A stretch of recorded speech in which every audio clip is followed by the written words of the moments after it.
Bonjour.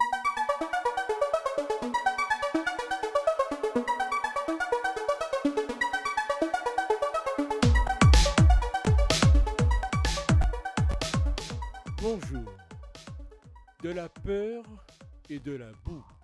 Voilà ce qui reste 3 jours après le passage de la tempête Fiora en Guadeloupe, et on est encore sous le choc. Jamais on n'avait vu la rivière des Pères se gonfler de la sorte. La plupart des habitants estiment que la crue a été hyper violente.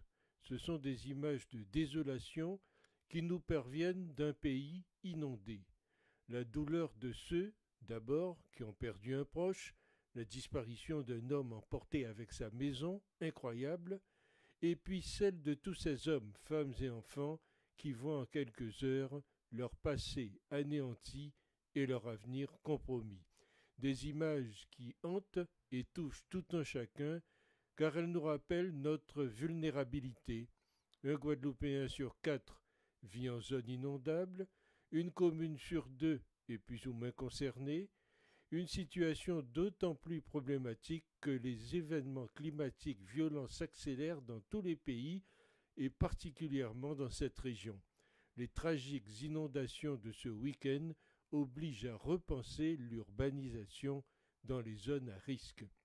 À l'époque, et jusqu'à aujourd'hui, on ne s'embarrassait pas pour bétonner.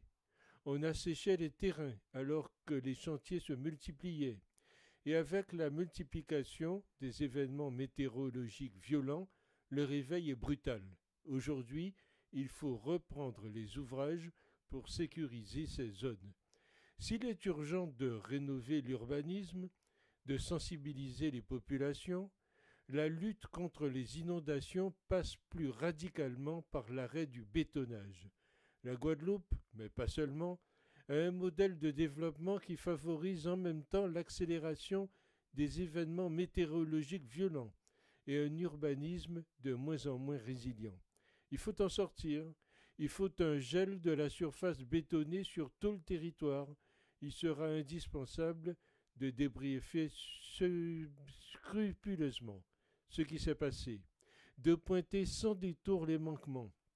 Il s'agira aussi maintenant d'améliorer tout ce qui doit l'être et de rendre la prévention et la gestion de crise plus efficaces. Il y a du travail.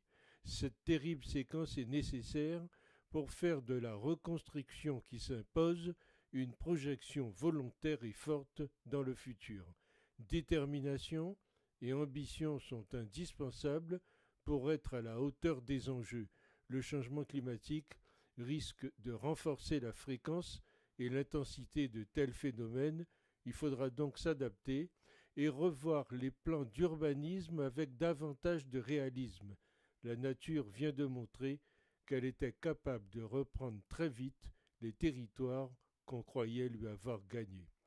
Il y a toujours eu des pluies battantes, des ouragans et des canicules, et aussi des coulées de boue. Seulement voilà, maintenant, on sait qu'à cause du changement climatique, ils deviennent de plus en plus violents, et peut-être même plus susceptibles de se produire. Les risques latents ne disparaissent jamais, et les accidents naturels sont considérés exceptionnels dans des interprétations immédiates purement humaines, sans considérer les bêtises passées, qui sont inexcusables. Le réchauffement climatique n'invente pas la pluie battante, l'ouragan ou la canicule, mais il les booste.